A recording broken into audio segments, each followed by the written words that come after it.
Então, eu na época do ensino médio queria fazer engenharia mecatrônica. Meu sonho era sair da faculdade com R2D2 do lado e falar que foi eu que fiz.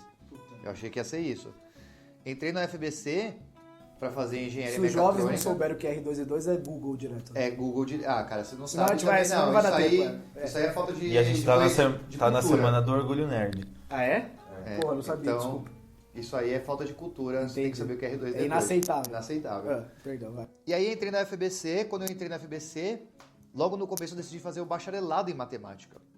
Porque eu descobri que com matemática você podia conseguir fazer muita coisa e ganhar dinheiro. Porque na minha época, pra mim, uma carreira de sucesso era ganhar dinheiro. Sim. Eu tinha na cabeça isso. Caralho, O que é uma pessoa de sucesso? Porque eu fui imposto por isso em alguns momentos da vida, que era, se eu não vou fazer engenharia, que engenharia dá dinheiro, né? E aí, vou fazer outra coisa que ganha dinheiro. Porque aí é uma impressão que a gente tem, porque coloca isso na sua cabeça, você se forma em engenharia, com o seu diploma vem a chave de uma BMW, de uma Mercedes, né? E vem também um cheque de 100 mil reais. E junto com isso, você recebe 30 ligações de multinacionais querendo te levar para a Alemanha, querendo te levar para os Estados Unidos. Você tem que trocar até o número do seu celular, tá porque foda. não para. É assédio, tá ligado? Assédio, e você fala, meu... E eu pensava isso. E quando eu vou fazer bacharelado em matemática para ganhar dinheiro. Comecei a trabalhar na Mondelez por causa da matemática, por causa da estatística. Os caras precisavam de alguém fazer estatística na hora. E aí lá eu percebi que meu trabalho era muito mais engenharia de produção. Mudei dentro da FBC, que era fácil, para engenharia de produção. Nossa certo? Senhora. E a minha carreira, o que era? Agora não era ficar rico, era virar um diretor da empresa. Isso é um caminho tortuoso, estreito. Estreito. Aí fui pra PepsiCo, o sucesso de carreira na época era ir pra Austrália. A gente citou a história da Austrália lá atrás. Em outros episódios, né? Era ir pra Austrália. Foi no primeiro episódio. Foi no primeiro episódio. Ir pra Austrália e criar uma carreira internacional. Entendeu? Podia não ser virar diretor, porque um brasileiro lá fora é muito mal visto. Não precisava ganhar tanto dinheiro, mas o status. O status, porque, pô... ia chegar na família... É analista, mas analista na Europa. Analista na Austrália. Ia chegar na família no Natal e ia falar, pô... Não tô aí porque eu tô aqui, na Oceania. Pelo Skype, Pelo Skype. Né? Já é no novo onde o Zico tá. Exatamente. Ia ser piada. Você nunca chegou até lá, né? Nunca cheguei. E ainda bem, Nunca cruzei o oceano. Tirar foto, selfie com canguru. Selfie com canguru. Não, mas deixa eu... Pra gente... Ixi, isso aqui vai longe e a gente, pra variar, daqui a pouco a gente tá estourando o tempo. Mas só finalizar. E hoje o sucesso, pra mim, o auge da minha carreira, pra mim, é fazer o que eu gosto.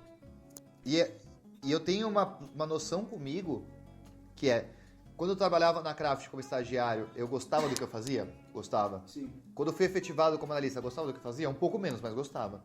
Quando eu fui pra PepsiCo, gostava, era super divertido, aprendi pra caramba.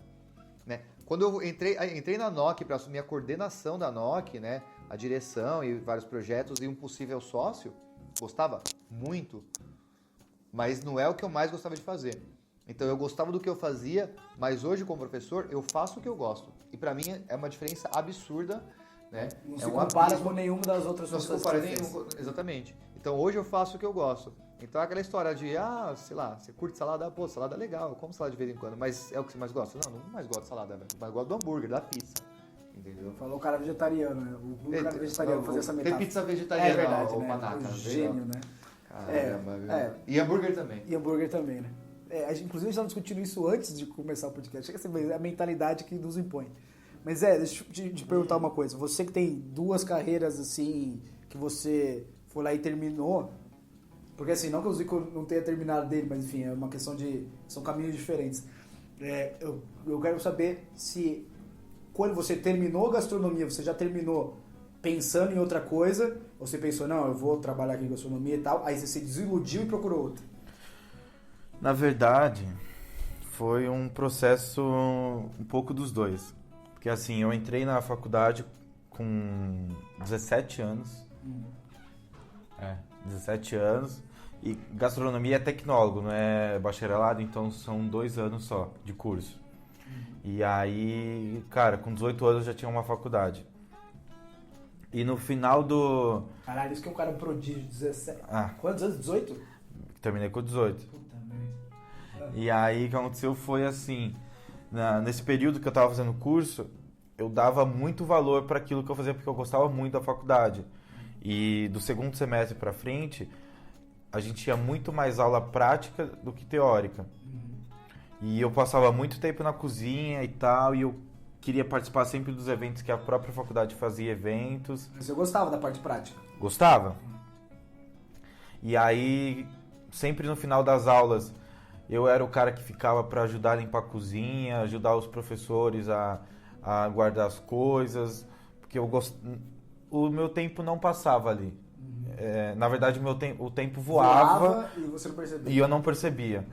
Tanto é que na época nem existia ainda alguns metrôs, já fiquei perdido lá na faculdade. Era lá no... Quem conhece São Paulo, o Senac fica... Era lá na estação famosa Jurubatuba, da linha 9 Esmeralda, da CPTM. E eu bem perto do Tatuapé. Então. Na época eu ainda morava na Penha, não era nem Tatuapé. Na Penha. Exato. E aí, nesse meio tempo, os professores me viam e viam, tipo, a minha vontade de querer fazer as coisas. E nisso o cara me chamou. Eu já trabalhava para a faculdade em alguns eventos que eles me chamavam, fazia vários eventos com eles e eu recebia por isso. E aí, uma vez, um dos monitores, o Cláudio, virou para mim e falou assim: cara, tem um chefe aí famoso que cuida de um restaurante de um hotel que é o Emiliano, fica ali no Oscar Freire. Tá precisando de um estagiário. Isso que é status. Fora que ele foi ser estagiário, mas era, porra. Tá precisando de um estagiário aí, tá urgentemente. E eu pensei em te indicar. Esse foi ganhar 25 mil reais. Se eu falasse quanto que eu ganhava no meu estágio, melhor vocês vão chorar. E tava precisando de um estagiário e tal, e eu queria indicar você.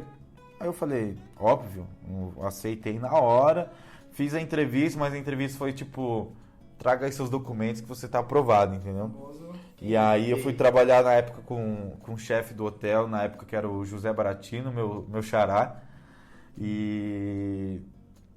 puta cara, que um conhecimento enorme e tal e tudo mais. Porém, na época eles precisavam de 2 estagiários. E só me contrataram. Aí eles tentaram colocar um ao outro. Você vai falar que você acabou fazendo o trabalho dos 2? Exato. Cara. E assim, eu era um estagiário. Eu tava na cara. E me deram uma praça para cuidar. Para quem não sabe, na cozinha praça é uma área específica da cozinha que cuida de algo específico. E eu fiquei com a praça de sucos e lanches. Nossa. Então... só ficou esperando laranja. O pior é que as pessoas vão achar que isso é combinado, mas eu conheço o Zé há 500 anos também e não sabia dessa história, que ele tava fazendo trabalho de 2. Eu também não. Mas enfim, Exato, então. Por isso porque que tava todo fudido. eles tentavam colocar um estagiário lá, o estagiário ia, via que o serviço era pesado, vazava. No terceiro que eles tentaram colocar, falaram assim, ó, deixa não só vai o Zé aí. E aí eu tava dando conta, falei, deixa só eu. Então o meu estágio, que era pra ser só de 6 horas, era das 7 até as 2, não sei fazer a conta aí. Eu sempre chegava às 6 da manhã, eu sempre chegava uma hora mais cedo, porque eu queria ir mais cedo pra pegar o metrô vazio. E depois eu tinha que ir para Jurubatuba, sair da Oscar Freire. Só quem mora na periferia, pode ser que fique no Tatuapé, não seja tanto, as pessoas que estão ouvindo isso. Mais longe ainda. Mais na periferia estão sofrendo, mas só quem mora na periferia sabe que é falar assim, não, eu prefiro chegar uma hora antes no trampo pra fugir. Pra pegar o metrô mais vazio. E aí... Mais vazio, não vazio, mais vazio. vazio. E assim, eu entrava às 6 horas, em vez de entrar às 7, e em vez de sair às 2, tipo, eu saía às 4, 5. Só o pão. Porque eu começava as coisas na cozinha e, tipo, cozinha, você não pode largar as suas coisas, deixa que eu termino amanhã. Se você começou o bagulho, você tem que terminar, senão ninguém tá lá pra fazer por você. E, cara, começou a demandar demais até um tempo que eu falei assim, ó... Não é que eu fiquei desiludido, tava atrapalhando meu estudo. E eu tava pecando demais nisso. Tava trabalhando feriados e tal, trabalhei o Natal. Ganhando um salário de fome, perdoa a minha bolsa auxílio, eu não falava nem salário, a minha bolsa auxílio era de R$500. E aí eu desisti do estágio para focar na minha faculdade. Aí eu terminei a faculdade, fiz mais alguns eventos. E depois disso eu vi que... Você ficou com o pé atrás de arranjar outro emprego? Fiquei com o pé atrás de... Putz, é uma profissão que dá certo. Quem quiser e tá proposto a fazer isso, eu super incentivo ainda. Mas era um negócio que eu via que ia demorar muito tempo. E eu sou um cara muito ansioso. E nesse meio tempo já começou a mudar várias coisas na minha cabeça. E aí, tipo, tive uma reviravolta e fui pra área da publicidade, da propaganda e do marketing e por aí vai. Eu eu queria contar a minha em 3 minutos, você bem mais sucinto que... Não, mas antes me refresca a memória, que você me falando esse negócio do hotel, eu me lembrei de uma história, cara. Que pode ser que eu esteja viajando. Porque o Zé me contava essas histórias, a gente tava sempre bebendo, aí não sei se... Mas teve uma vez que o Pelé foi no restaurante do hotel que você trabalhava, quando você era estagiário? Foi, cara. Como o hotel... Conta essa história, pô. Não, mas qual que é a história que você é? Mas quem tinha um Pelé? Não, porque você tava contando a história do Emiliano. Não, a história que eu Não. Aí, na verdade tem uma outra história. Porque assim, o Emiliano, gente, esse podcast eu vou entregar vários B.O. aqui. Mas o Emiliano é o hotel oficial da Gisele Bündchen quando ela vem pro Brasil. Sem contar outros famosos que frequentam o hotel. Porque o restaurante dele é muito famoso e tal. E quando a Gisele vem sempre para São Paulo, ela fica no Emiliano. Tem pessoa vegana lá? Se hoje não Acho tem, que tem acho que que chamar a receita e fechar. O brunch de lá de domingo é um dos mais famosos de São Paulo. Vamos chegar no Pelé, vai, gente. E aí, não é do Pelé, é da Gisele. Tem história aqui, então eu vou revelar a história, você me confirma se eu tô delirando ou se não é. Não, teve uma história que alguém pediu pra você fazer uma limonada. Não era isso? E era o Pelé depois ou eu tô viajando? Não era isso? Não, eu já fiz suco pro seu famoso amigo André Sanches.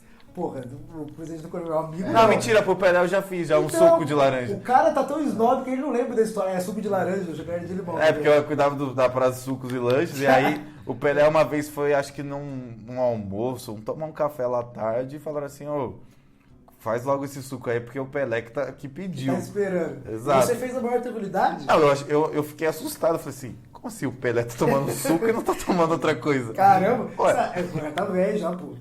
Não sei se você consegue contar a história da Gisele em 1 minuto, é sua chance. Não, da Gisele é que o bagulho é assim, ela sempre vai pra São Paulo e fica lá. E aí o que acontece? O Emiliano é um puta hotel, oferece várias coisas. Inclusive tem chinelos. Quando os hóspedes chegam, eles dão chinelo. Preço da reserva? Exato. Da diária? E aí, cara, o pessoal do serviço de quarto, às vezes quando elas faziam o check-out, pegava o chinelo que ela usou no quarto e vendia. Leiloava? Leiloava, sei lá. O chinelo usado pela Gisele Bündchen, fazer uma grana com tem isso. cada cara que tem... E tem um parênteses, que a Gisele Bündchen, ela não gosta do próprio pé. Então todo... ela não gosta. Ah, ninguém é perfeito. Ela é. E toda vez que ela faz tipo, propaganda de sandália, essas coisas, ela usa modelo de pé. Quando eu falei que esse podcast era um lugar fértil para discussões, não sabia que na carreira a gente ia chegar no pé da Gisele Bündchen. Da Gisele Bündchen. Mas tudo bem. A gente vai colocar o nome do podcast. Nem sei, depois a gente pensa nisso. Do Equador ao pé da Gisele Bündchen. Eu vou contar a minha percepção da minha carreira em 3 minutos. Que é basicamente o seguinte. Eu tenho um pouco mais, então eu que estou controlando o tempo mesmo. Mas pra começar bem assim, tava fazendo faculdade de jornalismo porque eu achava que eu entrei por quê? Porque eu amo futebol. Não, a minha mãe achava isso. Mas eu achava que o quê? Que eu ia ser, tipo, eu queria comentar os jogos. Mano, ia ser do caralho. E daqui a pouco eu ia estar na final da Champions League comentando, etc. Conhecer os jogadores e tal. Aí entrei na faculdade. É chato que nem o Neto. Não, que isso. Aí entrei na faculdade. Aí... Desculpa, você nunca pensou em jogar bola? Já pensei em jogar bola. Tem mais perna esquerda. Então, eu acho que não, velho. mas porque eu nasci pra ser goleiro, só que minha estatura não ajudou.